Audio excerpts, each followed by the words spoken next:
السلام علیکم ورحمۃ اللہ وبرکاتہ۔ ناظرین کرام، تجوید القرآن کلاسز کے سلسلے میں خاکسار آپ حضرات کی خدمت میں سورۃ النحل کے رکوع نمبر 6 کی تلاوت کے ساتھ حاضر ہے۔ ناظرین کرام، تلاوت کے بعد ہم حسب سابق قواعد بھی پڑھیں گے۔ اب ہم سنتے ہیں سورۃ النحل کے رکوع نمبر 6 کی تلاوت۔ اعوذ باللہ من الشیطان الرجیم،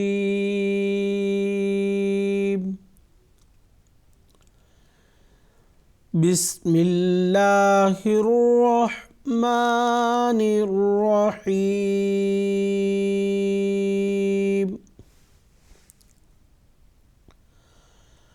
والذین ہاجروا فی اللہ من بعد ما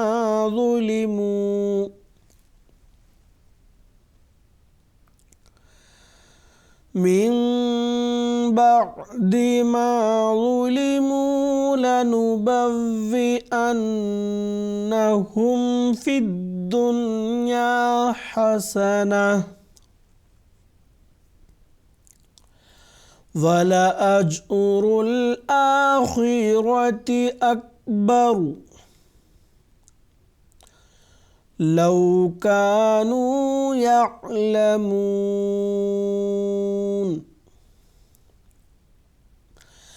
الَّذِينَ صَبَرُوا وَعَلَى رَبِّهِمْ يَتَوَكَّلُونَ۔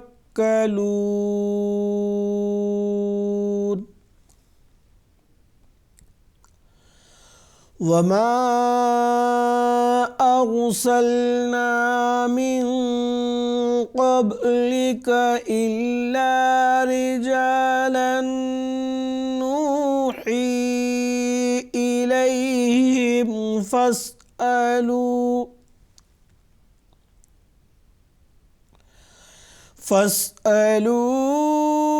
أَهْلَ الذِّكْرِ إِن كُنتُمْ لَا تَعْلَمُونَ۔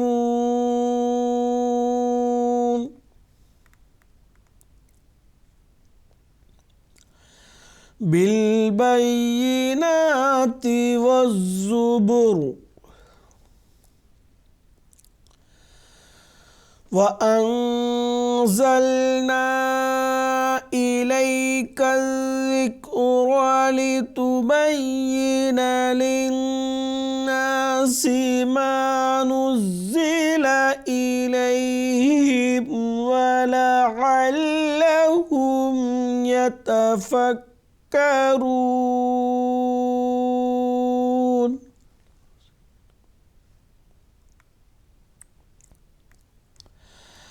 أَفَأَمِنَ الَّذِينَ مَكَرُوا السَّيِّئَاتِ أَن يَخْسِفَ اللَّهُ بِهِمُ الْأَرْضَ أَوْ يَأْتِيَهُمُ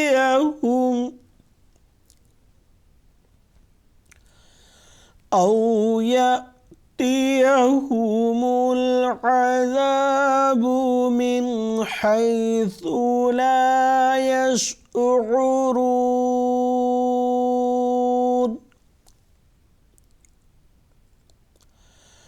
أَوْ يَأْخُذَهُمْ فِي تَقَلُّبِهِمْ فَمَا هُمْ بِمُعْجِزِينَ،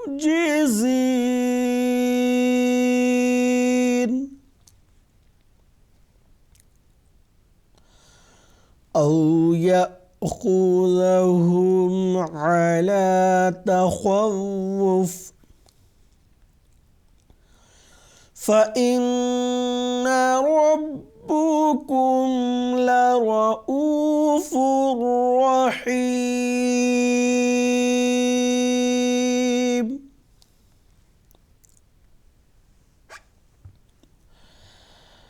أَوَلَمْ يَرَوْا إِلَى مَا خَلَقَ اللَّهُ مِن شيء يتفيأ ظلاله عن اليمين والشمائل سجدا لله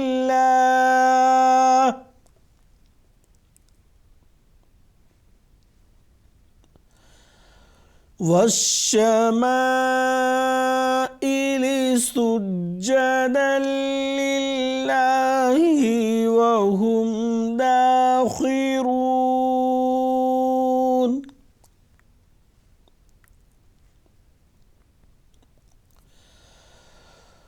ولله يسجد ما في السماوات وما في الأرض من دابة والملائكة وهم لا يستكبرون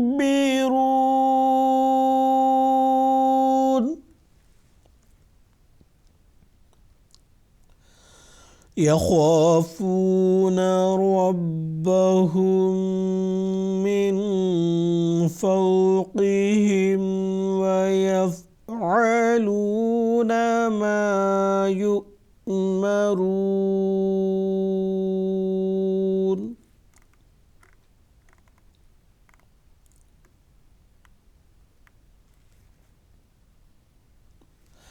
ناظرین کرام، اب تک آپ سورۃ النحل کے رکو نمبر 6 کی تلاوت سن رہے تھے۔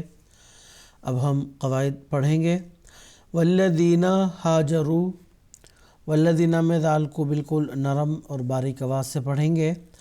ہاجروا میں را کو گول پڑھیں گے۔ جو حرف را ہے یہ ہمیشہ سے تو نہیں بلکہ عارضی طور پر یہ پر ہوتا ہے۔ میرا مقصد عارضی طور پر کہنے کا یہ ہے کہ اس پر جب پیش اور زبر آتا ہے تبھی یہ گول پڑھا جاتا ہے، ورنہ اس پر اگر کسر آ جائے تو باریک پڑھتے ہیں اس کو۔ تو یہاں پہ چونکہ پیش ہے تو اس کو ہم گول پڑھیں گے۔ فی اللہ، اللہ کا جو لام ہے اس وقت یہ باریک پڑھیں گے، کیونکہ اللہ کے لام کے پر ہونے کے لیے 2 شرط ہے۔ نمبر 1، اس سے پہلے جو حرف ہے یا تو اس پہ زبر ہونا چاہیے، نمبر 2 یا پھر پیش ہونا چاہیے۔ تو ان دونوں صورت میں اللہ کا جو لام ہے وہ گول پڑھا جاتا ہے، اگر زیر آتا ہے تو باریک۔ تو یہاں پہ فی جو ہے اس پہ کسرہ ہے، زیر ہے، اس کی وجہ سے اللہ کا جو لام ہے وہ باریک ہی پڑھیں گے۔ اس کے بعد من بعدی، اب نون ساکن کے بعد با آیا ہے، تو اس قاعدے کو یہاں جو قاعدہ لاگو ہوا ہے اس قاعدے کو کہتے ہیں قاعدہ قلب۔ اس کو دوسرا نام سے بھی موسوم کیا جاتا ہے قاعدہ اقلاب، ایک ہی مطلب ہے قلب۔ قلب کا قاعدہ یہ ہے کہ جب نون ساکن اور تنوین کے بعد حرف با آتا ہے تب قلب ہوتا ہے۔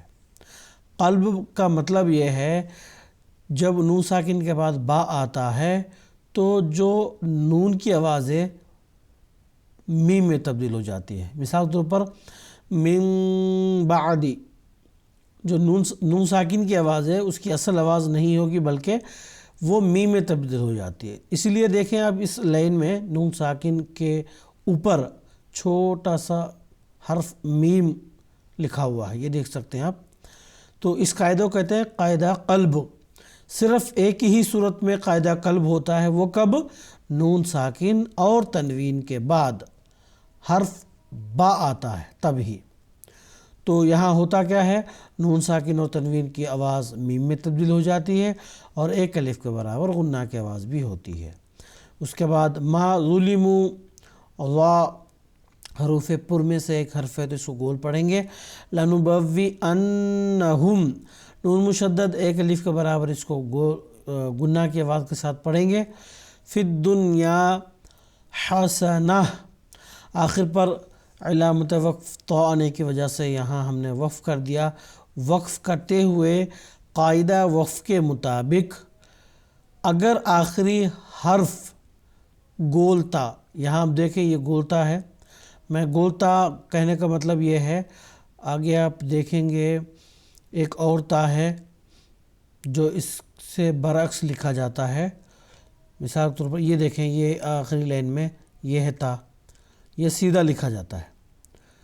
اسی طرح یہ دیکھیں، یہ جو تا ہے یہ سیدھا لکھا جاتا ہے، مگر یہ جو تا ہے اس کو کہتے ہیں گول تا. تو وقف کرتے ہوئے اس گول تا کو قاعدہ وقف کے مطابق ہاء ساکنہ میں تبدیل کرنا ہوتا ہے. مثال کے طور پر حسنہ، آخر پر اس تا کو ہاء میں بدلیں گے اور ہاء پر سکون ڈالیں گے، حسنہ، اس طرح سے.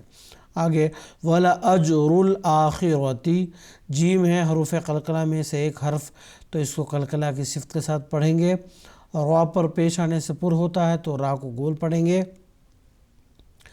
آخرتی، یہاں پہ دیکھیں خوا جو حرف ہے یہ حروف پر میں سے ایک حرف ہے تو اس کو گول پڑھیں گے، اور را پر زبر آنے کی صورت میں پیش یہ گول پڑھا جاتا ہے تو اس کو ہم گول پڑھیں گے.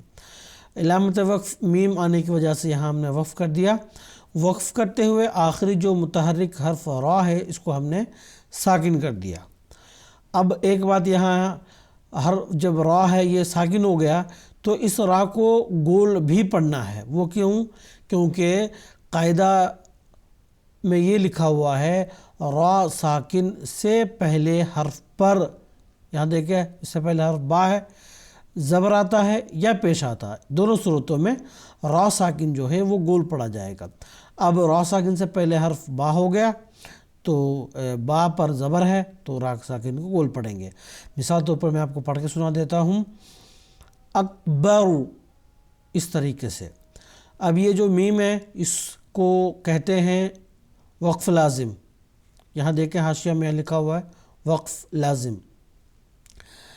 یہ جب بھی عبارت کے درمیان اس طرح سے آتا ہے تو حاشیہ میں ضرور قرآن کے اس پہ اس طرح لکھا جاتا ہے وقف لازم. چند ایسے قرآن ہیں، نسخے جاتے ہیں جس پہ نہیں لکھا جاتا. بہرحال یہ میم جو ہے یاد رکھنے والی بات یہ ہے کہ اس پہ آپ کو ہر حال میں وقف کرنا ہے. اس کے بعد لو کانوا یعلمون، علامت وقف آیت آنے کی وجہ سے یہاں ہم نے وقف کر دیا. وقف کرتے ہوئے نون جو متحرک حرف ہے اس کو ہم نے ساکن کر دیا قاعدہ وقف کے مطابق. اب اس کو ساکن کرنے کی وجہ سے اس سے پہلے حرف مد ہے جو ایک ہی الف کے برابر کھینچتے ہیں، لیکن یہاں مد عارض کا قاعدہ لاگو ہوتا ہے، جس کی وجہ سے اس حرف مد واو کو تھوڑا مزید کھینچ کر پڑھنا ہوگا. تو ناظرین کرام، آج کی کلاس میں بس اتنا ہی. انشاءاللہ اگلی کلاس میں پھر ملاقات ہوگی. السلام علیکم ورحمۃ اللہ وبرکاتہ.